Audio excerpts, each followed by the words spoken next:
Boa noite, meus irmãos. Deus derrame sobre nós a sua graça e o seu amor. Eu quero convidar você, para a gente dar início ao nosso estudo bíblico nesta noite, convidá-lo a abrir a palavra de Deus no Evangelho de João, capítulo 6. Evangelho de João, capítulo 6. Nós vamos ler do versículo 60 ao 69.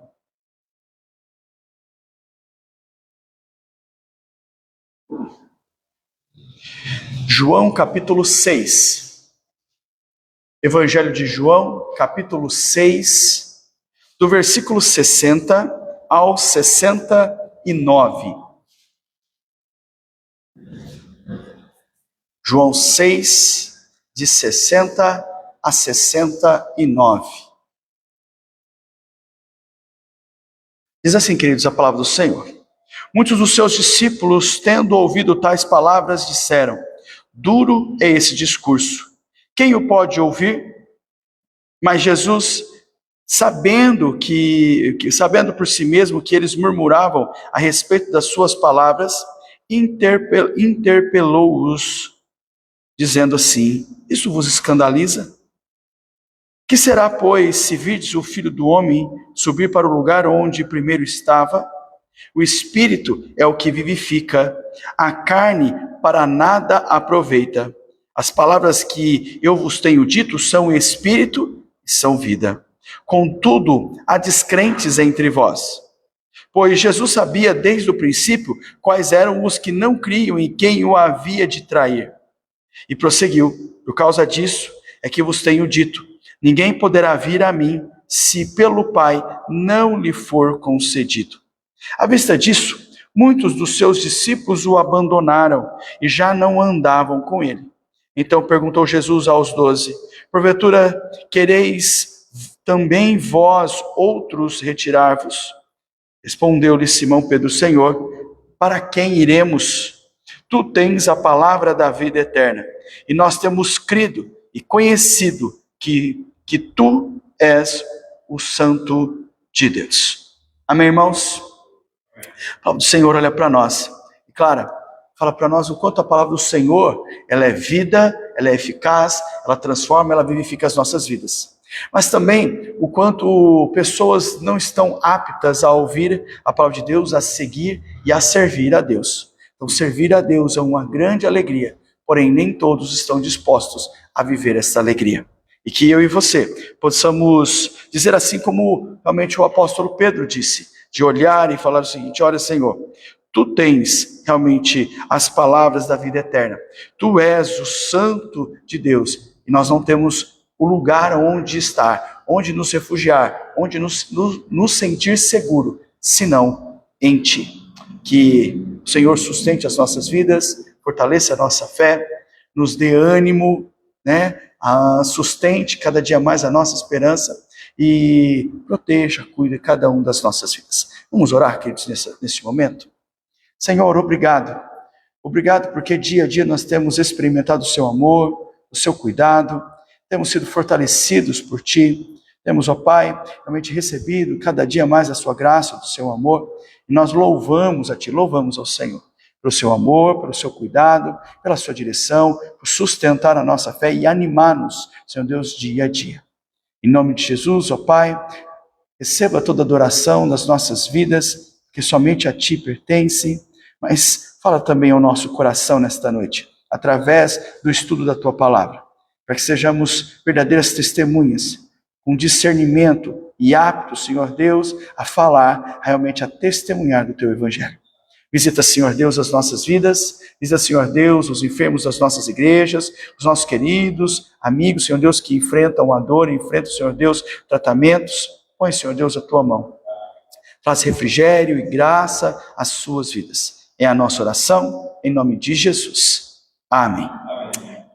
Queridos, nós temos estudado, e claro, nós começamos um novo ciclo, de mensagens, a partir de quinta-feira passada, e nós começamos com o Sermão do Monte. Nós começamos a tratar aqui do Sermão do Monte. O primeiro passo que nós demos foi tratar e falar sobre Jesus, o mestre por excelência. Então, eu quero convidar você a voltar lá no Evangelho de Mateus, capítulo de número 5, Mateus, capítulo de número 5, né? Os versículos 1 e 2, que é o texto base, né, para aquilo que nós estamos tratando e falando nesses estudos bíblicos, ou neste estudo bíblico, onde nós vamos terminar hoje, fechar hoje o assunto, que é Jesus, o mestre por excelência. Então, Evangelho de Mateus, capítulo 5, versículos 1 e 2, ele diz assim, ó: vendo Jesus as multidões, subiu ao monte, e como se assentasse, aproximaram os seus discípulos. E ele passou a ensiná-los, né? Claro, dizendo, mas só até ensiná-los. Então, o que nós estamos trazendo e falando? Primeiro, nós queremos destacar, né, que a ação de que nós somos chamados por Cristo Jesus, nós temos um mestre e nós somos irmãos por causa deste mestre. Também falamos desse Jesus por excelência, trazendo às nossas vidas duas coisas que nós falamos semana passada, sobre a identidade do mestre, tá certo? Falamos sobre a personalidade desse mestre, que ele tem um caráter íntegro, que ele tem uma autoridade absoluta, e também falamos da obediência perfeita, realmente que Cristo Jesus teve como realmente Messias, vindo da parte de Deus. Hoje, queridos, nós vamos falar da terceira coisa do qual nós vamos realmente observar a partir do nosso tema, realmente, que é o Jesus, o mestre por excelência. E nós vamos falar sobre a pedagogia. Quer dizer, nós vamos caminhar realmente olhando para Cristo, o Messias prometido, as atitudes e as posturas realmente dele. E aqui nós vamos hoje falar desta pedagogia, da forma de ensino. O que a gente tem aqui sobre essa pedagogia do mestre? Primeiro, entender que Jesus, ele se apresenta, ele se mostra sempre em primeiro lugar como mestre.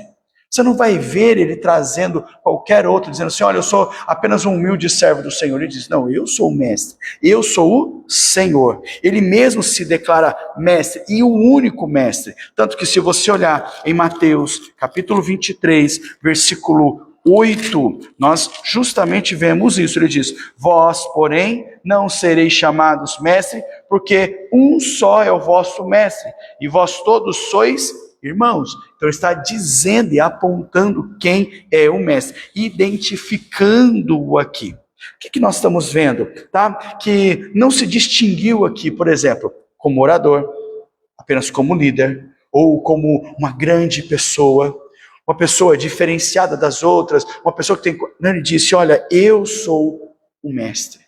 Eu sou realmente aquele que sou, eu sou o Senhor, todas as coisas, eu tenho o conhecimento, eu sou aquele que ensina e fala realmente vindo da parte de Deus. Pois ele diz, segundo um pensador chamado Price, ele vai dizer o seguinte, que o Novo Testamento há 45 referências sobre Jesus ensinando, tá? Quando pregava, e quando pregava, ele ensinava. Então, quando a gente olha essa identidade como mestre, nós vamos ver que ele ensina, fala e fala com autoridade. Ele não fala como qualquer um, ele não fala simplesmente por achômetro ou porque ele ouviu alguém dizer, mas ele fala com propriedade, com veracidade absoluta, porque ele é o mestre vindo da parte de Deus. Então, o Sermão do Monte é um grande exemplo de ensinamento, de pregação, daquilo que ele quer transmitir como caráter cristão de cada um. Quando a gente olha para isso, nós vamos ver que ele ensina e ele vai usar as oportunidades realmente para evidenciar características, atitudes, posturas ideais do ser humano, do cristão, tá certo? E por isso ele vai ensinar em todo e qualquer lugar. Ele vai aproveitar as circunstâncias, ele vai aproveitar realmente os momentos, ele vai aproveitar realmente ações do dia a dia que ele encontra, que ele depara ou que eles são constrangidos para usar e ensinar os seus discípulos para que eles possam aprender. Também ensinar a multidão, ensinar as pessoas que estão à sua volta, para que eles compreendam o caráter e a postura cristã e também vejam realmente a atitude, a postura do Filho de Deus, do Messias, do Mestre. Então ele diz, olha, se eu sou mestre, aprenda comigo, e a postura é essa, diante de várias circunstâncias. Então ele vai ensinar, ele vai procurar atitudes, vai evidenciar realmente caráter, ele vai ensinar, utilizando as circunstâncias do dia a dia, posturas cristãs, atitudes concernentes à vida eterna, à eternidade, a um servo do Senhor. Veja, ele coloca, ele externa, ele demonstra realmente toda a sua atividade educadora e faz isso realmente com uma magistral realmente ação, de forma que todas as pessoas entendem, de forma que as pessoas são tocadas, de forma que as pessoas podem compreender aquilo que eles dizem, que ele diz. Pelo fato, queridos, que muitas vezes nós falamos, e você vai ver que na parte da comunicação há ruídos de comunicação. E às vezes você expressa algo, você acha que está dizendo algo. O problema é que o receptor, aquele que está ouvindo a sua mensagem, nem sempre entende da mesma forma. Aí você diz assim, e agora? Transmitir a mensagem? Ou entender da forma como eu gostaria? Já Jesus não. Como ele era realmente um excelente educador, mestre de todas as coisas, suas palavras elas eram entendidas, claro, queridos, para aqueles a qual ele quer que entenda. A gente nunca pode esquecer isso. As pessoas vão compreender, porque elas foram tocadas pela ação do Espírito Santo. Tá? Ele tem qualidades de mestres mais do que qualquer outro. Ele prende atenção, carismático, ele está no meio do povo, ele fala a linguagem do povo, ele fala com sabedoria, ele fala com clareza, ele fala com a ação de ser entendido pelas pessoas de forma muito natural. Então, os princípios que vão nortear o ensino também pode ser o conhecimento primeiro da matéria, ele sabe o que ele está falando. Depois, o conhecimento da natureza humana, ele sabe para quem ele está falando, o comportamento dessas pessoas e a atitude dessas pessoas. E ele fala também de um método adequado. É óbvio que muitas vezes nós falhamos em alguma coisa disso. Se a gente conhece demais, pode ser que a gente não saiba se expressar da forma correta. Quando não, nós não conhecemos direito aqueles a qual nós estamos realmente falando. E às vezes cria aí lacunas, cria ruídos, cria falha de comunicação. Já Jesus não. Ele sabia plenamente, conhecia as pessoas, porque ele sonda os corações e as mentes, e também ele usava um método adequado para atingir a vida e os corações das pessoas. Por isso ele era um mestre da pedagogia. Bom, dentro disso, duas coisas nós queremos destacar aqui inicialmente. Que dentro dessa pedagogia ele tem o conhecimento da matéria, e depois disso nós vamos tratar do conhecimento da natureza humana. Veja, se nós falamos que ele tem conhecimento da matéria, nós vamos dizer que as leis do ensino vão falar o seguinte, o professor deve conhecer muito bem um assunto que está ensinando. Tá? Não sei quantos de vocês já tiveram a oportunidade de palestrar, falar, ou até mesmo nas suas escolas, faculdades, tinha aquela época, aquele momento onde o professor dizia assim, olha, nós vamos aqui fazer uma apresentação, você vai dividir temas, dava para as pessoas, e elas vinham à frente, e quer dizer, a gente ia à frente e torcia para ninguém perguntar nada, porque a gente muitas vezes só sabia aquilo que estava falando. A ideia que ele traz é, olha, o Senhor não sabia somente o que estava falando, não tinha estudado só o que ele iria falar, mas ele tinha propriedade, conhecimento pleno e total sobre tudo o que ele estava dizendo. Então a ideia é, ou você conhece tudo, ou você não vai ter condições de ensinar plenamente. No caso de Jesus, ele se encaixa justamente nisso, um conhecimento pleno, um entendimento pleno, total, sobre tudo. Então, Jesus é este professor ideal, tá? Veja, ele soma de conhecimento, é soma daquele que habitou perfeitamente sobre a tarefa de ser mestre, ele conhecia o mundo, ele conhecia como o mundo foi criado, porque foi criado por ele conhecia o homem, porque o homem tinha sido criado por ele, e depois ele conhece todas as partes e ações, porque ele também conhece, ele sonda cada pessoa. Veja, ele também conhece toda a verdade, porque ele é a própria verdade. Então, nele reside todo este conhecimento. Vamos em dois textos. Primeiro, Evangelho de João, capítulo de número 1. o versículo de número 3. Evangelho de João, capítulo 1, versículo 3. Evangelho de João, capítulo 1, versículo 3. E vai dizer assim, ó: todas as coisas foram feitas por intermédio dele, e sem ele, nada do que foi feito se fez. Primeira coisa que ele está dizendo, este professor, este mestre, ele tem um conhecimento amplo sobre tudo, porque ele é quem cria, ele que faz todas as coisas. Depois disso, João capítulo 14, o versículo 6.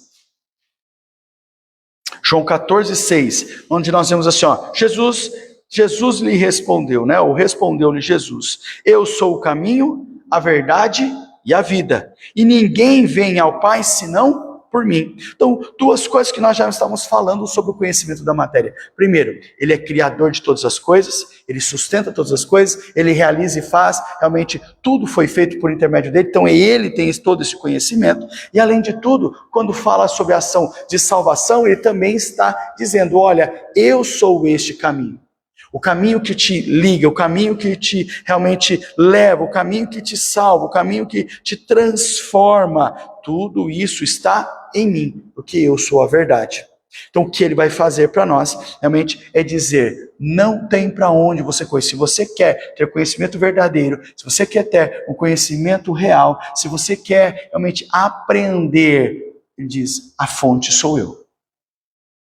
As pessoas podem entender, as pessoas podem conhecer, mas ele está dizendo: olha, eu sou a fonte do conhecimento, porque eu sou a fonte da criação, também sou a fonte da salvação.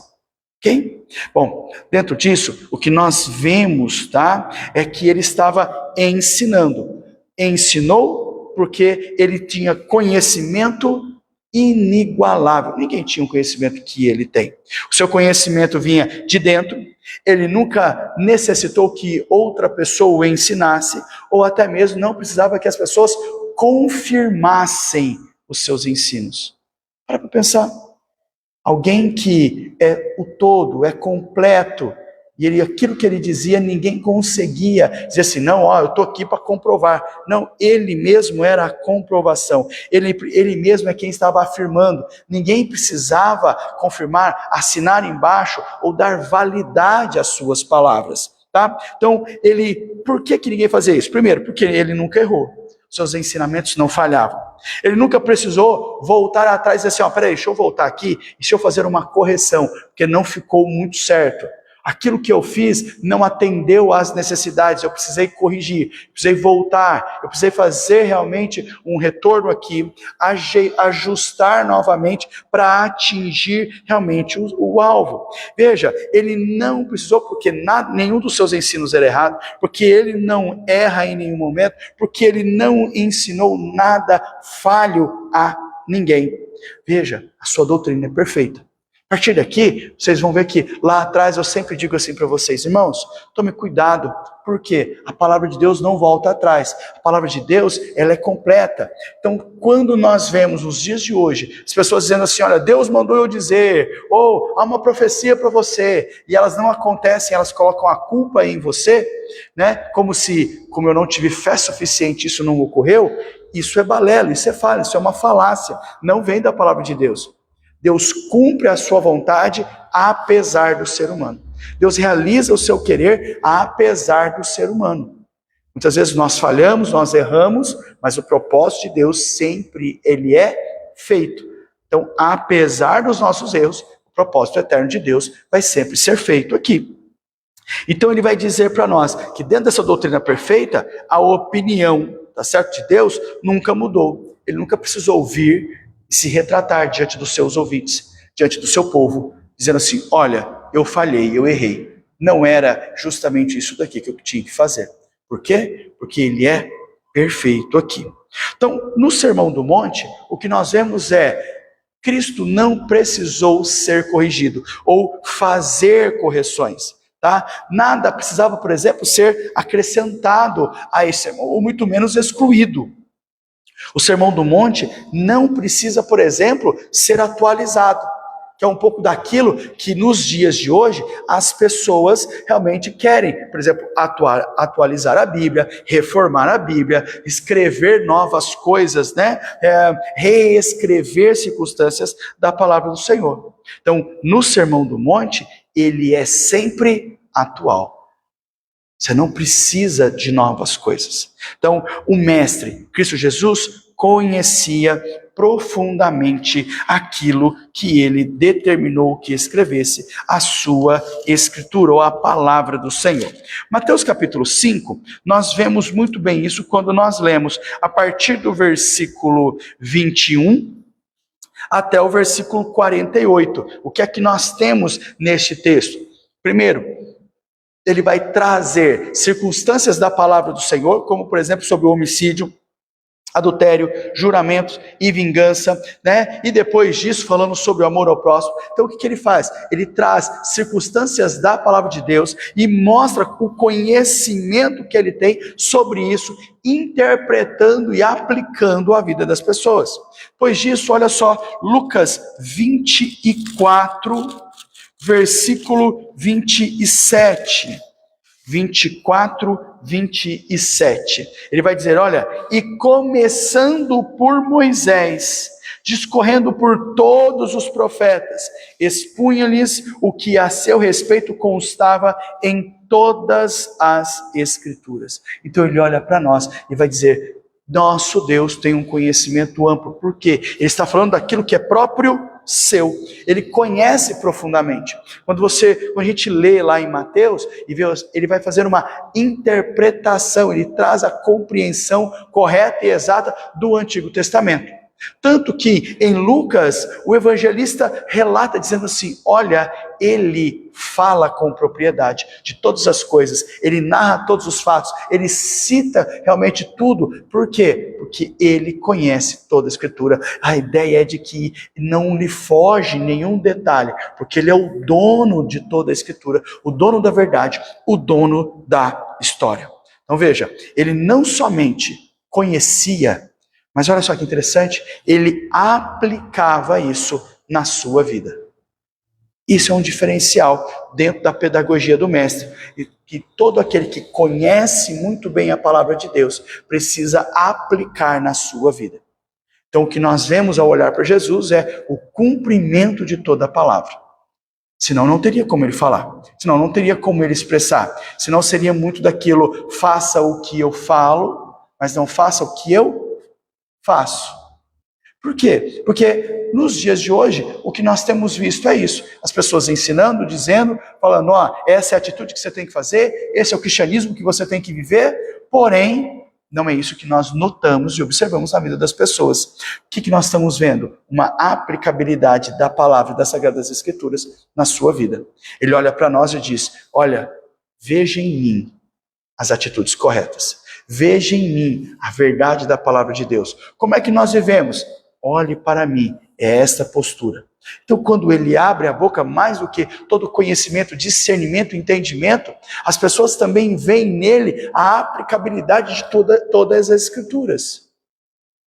Né? De todos os livros que você tem no Antigo Testamento, onde as pessoas tinham acesso. Então, o conhecimento precisa gerar atitude. Testemunho. O conhecimento precisa mudar as nossas vidas. O conhecimento precisa fazer com que o nosso exterior realmente flua, realmente dia a dia, a vontade, a palavra e as atitudes divinas.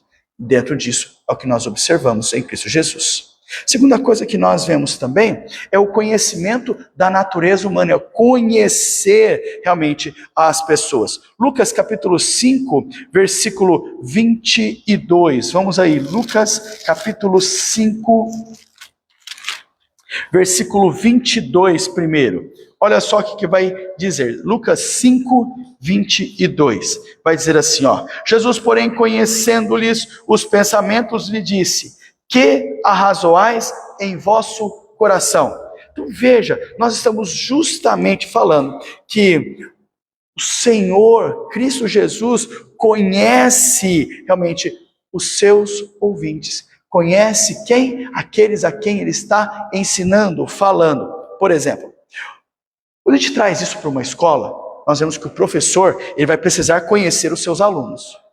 E a ideia é que passa tempo, e esse professor, dentro da sala de aula, que ele acaba entendendo como cada aluno é, como cada aluno age, como eles pensam. Então, ele conhece os seus alunos para que ele possa usar as melhores palavras, de repente, os melhores exemplos, os melhores exercícios, ou ele sabe como lidar com cada um. Então, Jesus vai conhecer o quê? No íntimo, os seus ouvintes. Veja, Jesus conhecia o quê? Os seus pensamentos. Ninguém disse a ele, o Senhor conhecia, antes mesmo que a palavra chegue à língua, o Senhor conhece já todas as nossas palavras, tá certo? E o Jesus faz o quê? Atendia aos questionamentos, tá? Com respostas satisfatórias, de forma que isso tira qualquer uma das dúvidas. O texto que nós lemos no capítulo 5, versículo 22, ele evidencia muito bem isso. Ele diz, Deus conhece, Cristo conhece os seus pensamentos. Quer ver outro texto? Olha aí do lado, capítulo 6, olha o versículo de número 8. Ele diz, mas ele, conhecendo-lhes os pensamentos, disse ao homem da mão ressequida, levanta-te e vem para o meio. E ele, levantando-se, permaneceu de pé. Olha só que interessante, capítulo 6, versículo 8, ele diz, Deus conhecia os pensamentos daquele homem da mão ressequida. Deus já sabia o que é que estava realmente na cabeça dele. E Deus vai responder a ele de forma do qual ele precisava.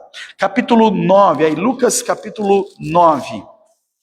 Lucas capítulo 9. Olha os versículos 46 e 47. Lucas 9, 46 e 47. Ele diz, levantou-se entre eles uma discussão sobre qual deles seria o maior. Mas Jesus, sabendo o que lhes passava no coração, tomou uma criança e colocou junto a si. Então nós vemos que Jesus já conhecia o seu coração. E nós falamos em estudos atrás que o coração, biblicamente falando, é o centro realmente dos nossos sentimentos, mas também do nosso conhecimento. A expressão realmente coração traz toda essa conotação aqui. Então nós vemos que quando Jesus conhece mentes e corações, é a ação de que ele sabe tudo aquilo que pensamos. E muitas vezes ele nem espera que falemos algo. Ele já explica, ele já fala, ele diz, olha, vocês estão pensando, ou vocês estão realmente sendo atormentados, ou senão vocês estão questionando isso. Certo? Depois disso, olha aí, Evangelho de João, um pouquinho aí mais para frente, Lucas, João, capítulo 2, olha os versículos 23 a 25, João, capítulo 2, Evangelho de João, capítulo 2, de 23 a 25, vai dizer assim, estando ele em Jerusalém durante a festa da Páscoa, muitos, vendo os sinais que ele fazia, creram no seu nome, mas o próprio Jesus não se confiava a eles, porque os conhecia a todos, e não precisava que alguém lhe desse testemunho a respeito do homem, porque ele mesmo sabia o que era a natureza humana. Então veja, ninguém precisa chegar e dizer assim, olha, você conhece fulano de tal? Ele pensa assim, ele age assim, ele está pensando nisso, o propósito dele com isso é que ninguém precisa, próprio Jesus conhecia o que? A mente, o coração dessas pessoas. Capítulo 4, versículo 29, vira uma folhinha aí, João 4, 29 diz, vinde comigo e vede um homem que me disse tudo quanto tenho feito. Lembra disso? Lembra da mulher samaritana? Ele diz, olha, eu preciso dizer para vocês, venha conhecer um homem. Eu nem sequer abri a minha boca no sentido de contar a ele a minha vida, mas ele contou para mim tudo aquilo que se passava dia a dia comigo. Ele diz, será porventura o Cristo? Porque não é possível que alguma outra pessoa, senão o Messias, saiba tantas coisas a partir das pessoas que não realmente seja Cristo. Então ele está identificando aquele que conhece, aquele que tem condições de saber qualquer coisa da sua vida, é apenas Cristo Jesus. Ele sonda mentes e corações. Vocês sabem que eu costumo dizer que muitas vezes nós temos pedidos, súplicas ao Senhor. E às vezes nós queremos somente que Deus saiba. E aí eu costumo dizer para vocês, se querem que somente Deus saiba, ore em espírito e em verdade. Ore dentro da sua mente, ore com o seu coração. Por quê? Porque ninguém mais vai saber. Somente Deus. Porque Ele conhece seu coração, conhece sua mente. Ele sabe de todas as coisas. Mas se você verbalizar, orar alto, aí, nós podemos dizer que este mundo espiritual vai saber. Se é só com Deus a conversa, ore no seu íntimo. Não precisa abrir a boca, não precisa balbuciar, porque Deus conhece a sua natureza, conhece sua mente, conhece seu coração. E nós não seremos em nenhum momento, por exemplo, podemos dizer assim que Jesus não vai ser em nenhum momento pego de surpresa. Nossa, eu não esperava isso das pessoas. Eu não esperava isso deles. Por quê? Porque Deus conhece o pensamento. Eu e você sim somos pegos de surpresa. Eu e você sim, aqui ou acolá, nos surpreendemos com as pessoas. Principalmente com aquelas que nós convivemos realmente com um determinado tempo. Ou que andamos, ou que convivemos em um período. A gente diz, nossa, eu não conhecia esse lado dessa pessoa. Eu não achava que era possível essa pessoa fazer isso. Mas as pessoas são capazes de coisas realmente terríveis. Mas você vai ver que Jesus não fica surpreso com nada disso. Por isso, nós temos que aprender com Jesus. Ao quê? Amar as pessoas. Aprender a amar as pessoas e usar tudo aquilo que está à nossa volta para poder realmente falar de Deus a essas vidas. O último ponto, queridos, que nós vamos tratar aqui é falar também do meio, os métodos realmente de ensino, conhecimento dos métodos de ensino. Veja, a lei do ensino vai dizer o quê? O ensino deve partir do conhecimento para o desconhecido, do próximo para o remoto, do concreto para o abstrato. Então ele olha para nós e vai justamente a partir disso dizer que um professor, ele vai montar a sua metodologia e vai variar os métodos de aula para que ele possa alcançar várias pessoas. E mesmo assim, nós sabemos que muitas vezes o professor fala e só fala. Quer dizer, o aluno não presta atenção, o aluno não entendeu, o aluno não escutou, não alcançou, não atingiu. E ele diz que Jesus não. Jesus realmente como mestre por excelência, ele vai realmente anunciar a sua forma de ensinar. Ele usa, por exemplo, uma metodologia, um princípio pedagógico, dos quais hoje em dia são ditos e falados? Não. Ele vai usar aí essa lei do ensino? Não. Ele vai usar uma teoria da educação?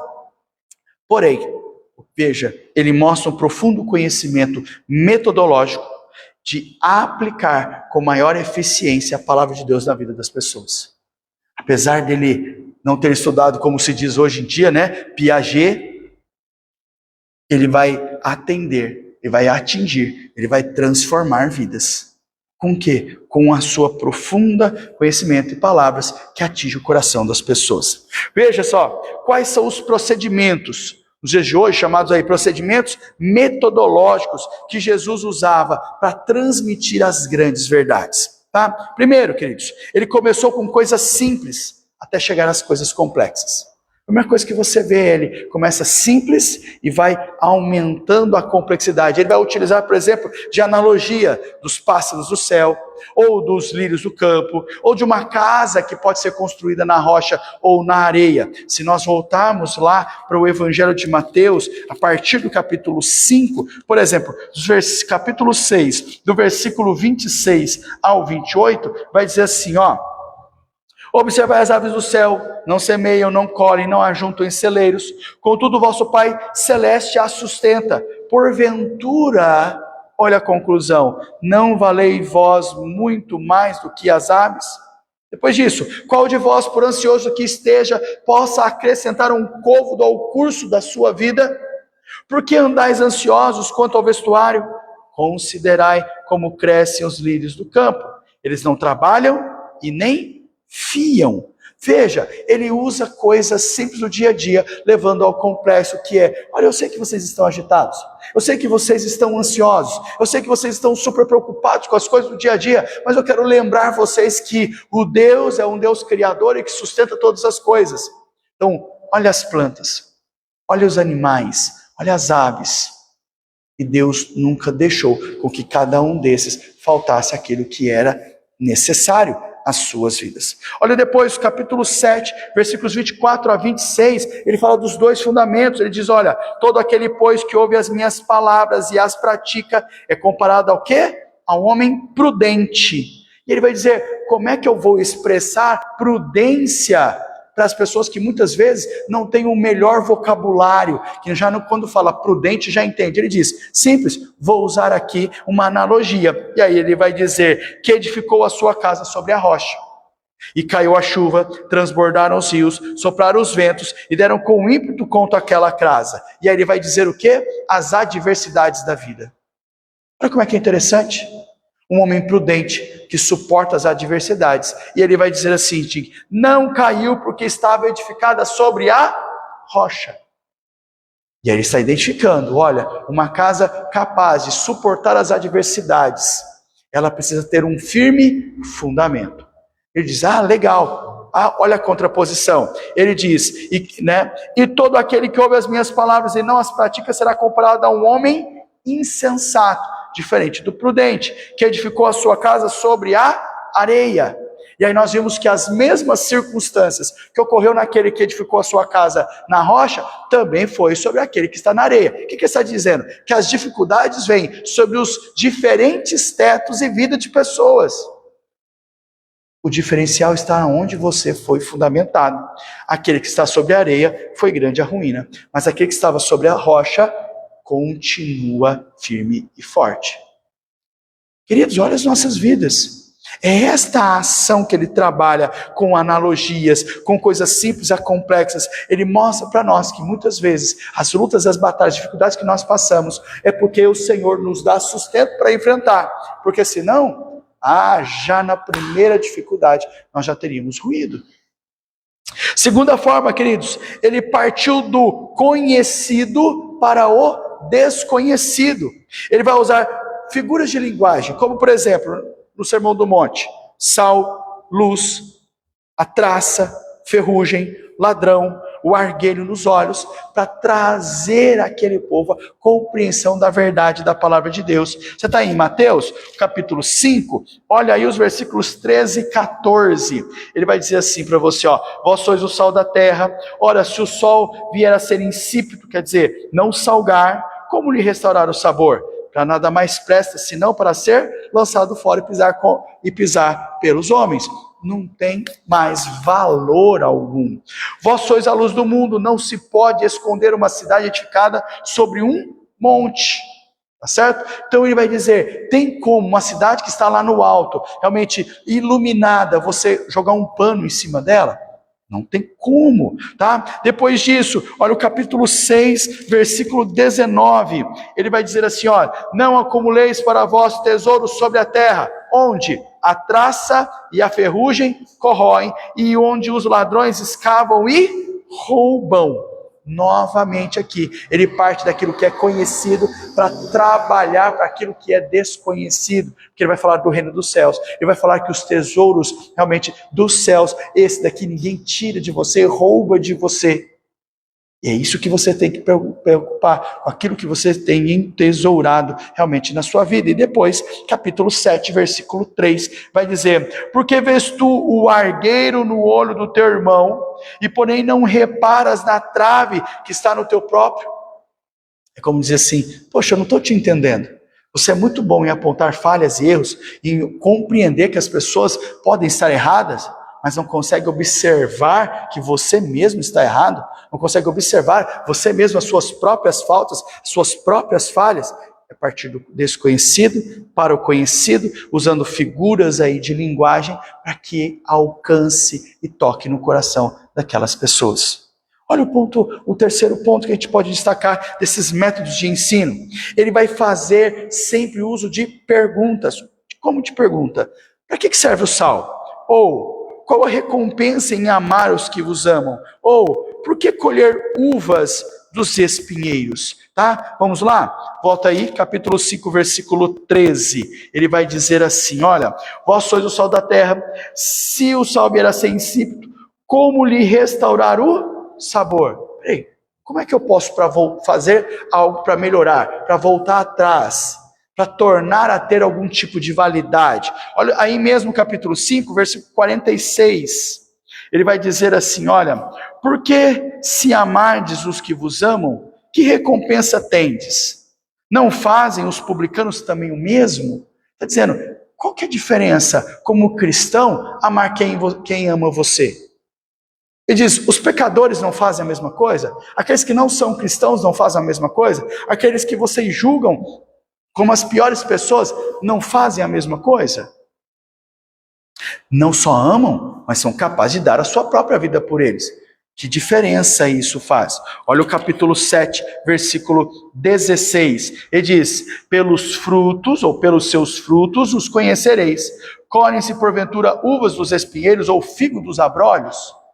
Então ele faz uns questionamentos, perguntas, para que as pessoas reflitam sobre aquilo que ele está tratando, sobre aquilo que ele está falando, sobre aquilo que, porventura, ele quer afirmar, ele quer destacar na mente das pessoas. Ele também faz o quê? Como último ponto aqui, quarto e último ponto, dentro disso, ele conta histórias. Dentro dessa metodologia divina, né? Ele vai dizer aí, nos versículos 24 a 27, ele diz, um homem prudente edificou a sua casa sobre a rocha. Depois ele vai dizer, um homem imprudente edificou a sua casa sobre a areia. Para que isso chame a atenção. Hoje em dia, pessoal, nas escolas, né? Eles estão chamando isso de storytelling, acho que é essa a expressão, eu não lembro direito, mas chama storytelling, que é você, para introduzir, é isso mesmo, storytelling, que é para você introduzir algo, introduzir a matéria, você conta uma história. Para nós que ouvimos pregadores, nada mais é que quando ele faz a introdução, e de repente ele conta uma história lá, conta algo, ele acrescenta algo que vai apontar para o seu sermão. Então chama storytelling. Ele diz, olha, conte uma história qualquer, mesmo que seja fora da sua matéria, para conduzir o aluno à matéria. Eu chamo a atenção dele para algo que eu vou ensiná-los. Ele diz, algo que nos dias de hoje, né, tem se lecionado, tem se trabalhado, tem se buscado isso. Ele diz, Jesus já fazia isso há muito mais tempo. Então veja, ele conversou com as pessoas, ele discutiu assuntos, ele dramatizou circunstâncias, ele ilustrou, ele planejou todas as suas lições. Tinha um começo, meio e fim. Por isso, tá? Jesus continua sendo um mestre por excelência. Porque a forma como comunicava atingia o alvo, tá? Veja, não é o que se estuda, mas com quem se estuda é o que importa. Às vezes, você pode ter uma excelente pessoa com um conhecimento maravilhoso, mas ele não sabe te passar nada. E às vezes você estuda com uma pessoa que não tem um excelente conhecimento, mas ele sabe passar, te ensinar melhor, e você capta melhor isso. Jesus é a união dessas duas coisas, tem um conhecimento infinito de tudo. E aplicabilidade maior. Então, estar ao lado da palavra de Deus, conhecer é um grande privilégio para nós. Porque eu aprendo. Saber de Jesus é conhecer a mim mesmo, é saber diferenciar sobre o que é certo e errado, é ter poder vindo da parte de Deus para fazer aquilo que é certo, é poder ter condições e sabedoria de expressar aquilo que é correto. Veja, antes de eu abrir a boca, as pessoas precisam ver Cristo em nós. Para que quando eu abrir a minha boca, as pessoas possam dizer, puxa, é isso mesmo. Tá? É isso que eu consigo notar na vida dele. Eu sei que havia algo de diferente. E o que é diferente dele é Cristo Jesus. Concluindo, queridos, por que a gente deve dar então atenção ao Sermão do Monte? Por que a gente precisa, por exemplo, gastar tempo aqui estudando aqui o Sermão do Monte? Tá? Por que eu preciso colocar em prática os ensinamentos do Sermão do Monte? Resposta é: por causa de Cristo Jesus, por causa do Mestre. Tá? Veja, ele sempre teve mensagem, ele sempre teve método e ele sempre evidenciou vida. A vida dele, e isso estava realmente sendo passado, dado a cada um de nós. Tá? A razão de nós estudarmos esse sermão é por causa de Cristo e da sua vida, e que nós temos que ter a vida de Cristo Jesus em nós. Então o Sermão do Monte é um autêntico pronunciamento de Jesus. O seu conteúdo, ele é relevante para todo mundo desde o passado, mas agora também. Os padrões que são estabelecidos para serem cumpridos, eles servem para todos os filhos de Deus, porque são aplicados para o reino de Deus.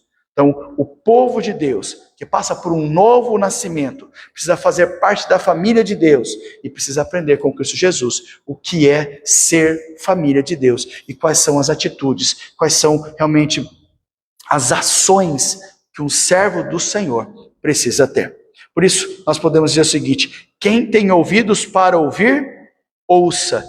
É isso que diz Cristo Jesus, realmente em Apocalipse 2, capítulo 7, e outros textos também, evidenciando assim para nós, queridos, ou ouvimos a voz do Senhor, ou ouvimos a palavra de Deus, ou aprendemos e colocamos isso nas nossas vidas, ou não haverá nem sal, nem luz, não haverá testemunho, não haverá vida, não haverá crescimento e propagação do Evangelho.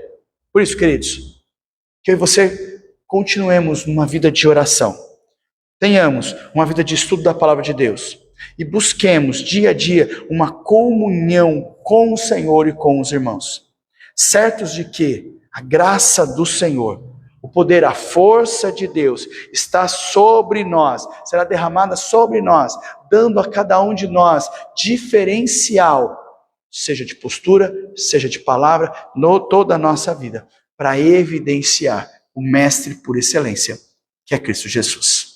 Amém, irmãos? Amém. Queridos, dentro disso que nós tratamos e falamos, tá? Alguma pergunta, alguma dúvida ou colaboração de algo que chamou a atenção e você gostaria de trazer aqui a nós? Ok. Semana que vem, queridos, nós vamos começar a falar sobre o caráter do cristão, certo? E nós vamos dividir o caráter do cristão em 2 momentos diferentes. Nós, semana que vem, vamos começar a falar sobre as bem-aventuranças, tá? As bem-aventuranças. Que Deus nos abençoe, fortaleça as nossas vidas, sustente a cada um de nós, para que tenhamos realmente discernimento. E claro, queridos, saibamos a palavra do Mestre e tenhamos o mesmo sentimento e atitudes que Cristo Jesus teria. Né? Estava arrumando minhas coisas ontem, né? Fazendo uma grande limpeza e tudo mais, e achei um livro muito interessante que diz: em seus passos, o que Jesus faria? Né? Quais seriam as nossas atitudes? O que será que Jesus faria no momento e como eu estou vivendo? Então, conhecer a Deus, esse Mestre por excelência, me dá realmente a sabedoria de como que eu vou agir nesse tempo, nesse momento, no que eu estou vivendo, de forma agradável ao Senhor. Amém, queridos? Vamos orar? Senhor, obrigado por este tempo, obrigado, Senhor Deus, por esse momento de estudo, de reflexão. Que em nome de Jesus, o Senhor toque nas nossas vidas, traga conforto e paz aos nossos corações. Fortaleça-nos, Senhor Deus, para podermos viver dia a dia a Tua palavra. Ilumina-nos, Senhor Deus, que nós precisamos de Ti. Estamos cheios de questões, dúvidas, perguntas, ansiosos, Senhor Deus, com as circunstâncias que nos cercam. Os nossos propósitos e projetos, Senhor Deus, eles estão nas Suas mãos. Que em nome de Jesus, o Senhor abra portas e feche as portas. Que em nome de Jesus, o Senhor responda às nossas vidas e possamos ouvir a Sua voz aos nossos corações.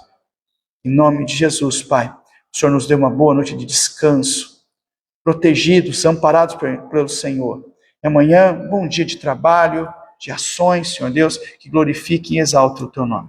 Por isso, ó Pai, põe a Tua mão sobre cada um aqui, sobre cada vida, cada família, sobre a Tua igreja. Conforte, traga paz aos seus corações. É a nossa oração, em nome de Jesus. Amém. Amém.